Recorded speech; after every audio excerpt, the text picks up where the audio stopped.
बच्चों, हमारे जीवन में कुछ ऐसी परिस्थितियां होती हैं, कुछ ऐसी स्थितियां होती हैं जहां न चाहते हुए भी सामने वाले की बात को मानने के लिए हम बाध्य हो जाते हैं। उसकी बात को मानना ही पड़ता है। हम जिस कार्य को नहीं करना चाहते हैं उस कार्य को भी मुझे परिस्थिति के कारण करना पड़ता है। या कभी कभी ऐसी भी परिस्थितियां हो सकती हैं कि हम उस स्थिति में होते हैं कि जहां कोई दूसरा व्यक्ति मुझसे कुछ आग्रह कर रहा है, कुछ अनुरोध कर रहा है, कुछ मांग कर रहा है, लेकिन हम उस स्थिति में होते हैं जहां उसके आग्रह को हम स्वीकार नहीं कर सकते, जहां उसकी बात को हम अमली जामा नहीं पहना सकते हैं, उसकी बात को हम स्वीकार नहीं कर सकते।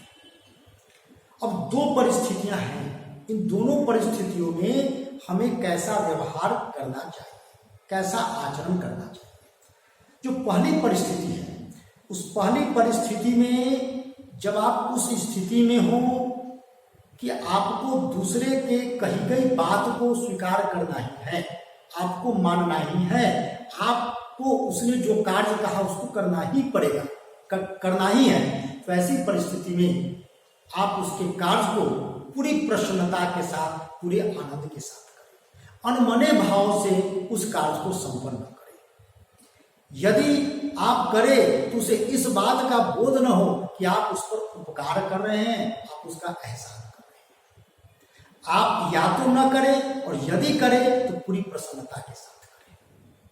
दूसरी बात, आप कभी ऐसी परिस्थिति में हो सकते हैं कि जहां दूसरे के आग्रह को आप स्वीकार न करने की स्थिति में, तो वहां के लिए जो मूल मंत्र है वह यह है कि आप बहुत शिष्टता के साथ, आप बहुत आदर के साथ, आत्मीयता के साथ अपनी परिस्थिति का उसे बोध कराएं, जिसके चलते आप उसके आग्रह को स्वीकार करने की स्थिति में।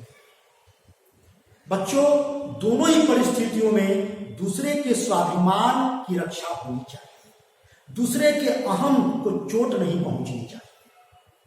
बहुत से लोग ऐसे होते हैं जो परिस्थिति के कारण किसी के कार्य को करते हैं, लेकिन वो ऐसे उस कार्य को संपन्न करते हैं कि सामने वाला का हृदय पर चोट पहुंचता है, चोट लगता है।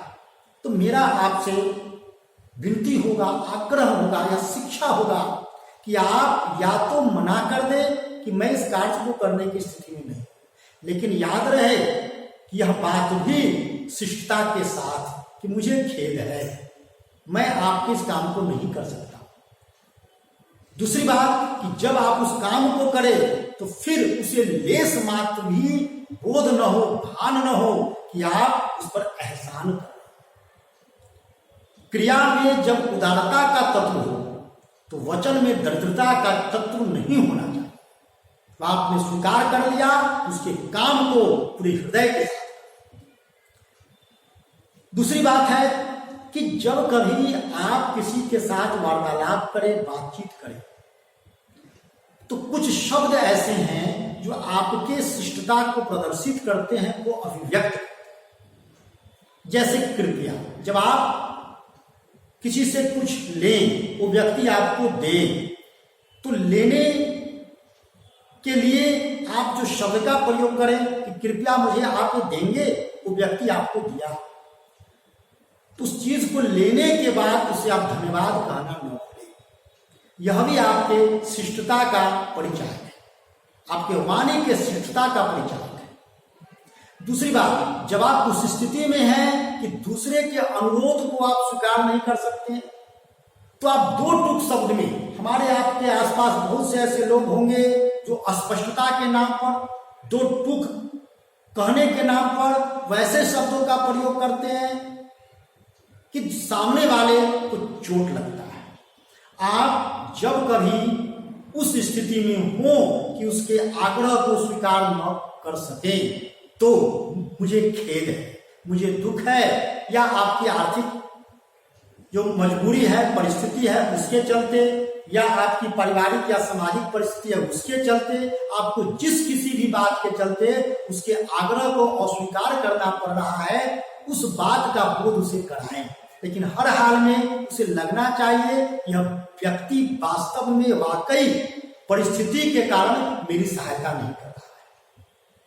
उसमें आपका अहम, अभिमान या अधिकार का बोध झलकना नहीं चाहिए कि अधिकार के कारण, अभिमान के कारण मैंने आपके अनुरोध को ठुकरा दिया। यह बोध सामने वाले व्यक्ति को नहीं होना चाहिए। तो 2 परिस्थितियों का जिक्र मैंने किया। मैं उम्मीद करता हूं कि आप अपने जीवन में आप जब किसी से बातचीत करें इन दोनों बातों का ध्यान रखेंगे।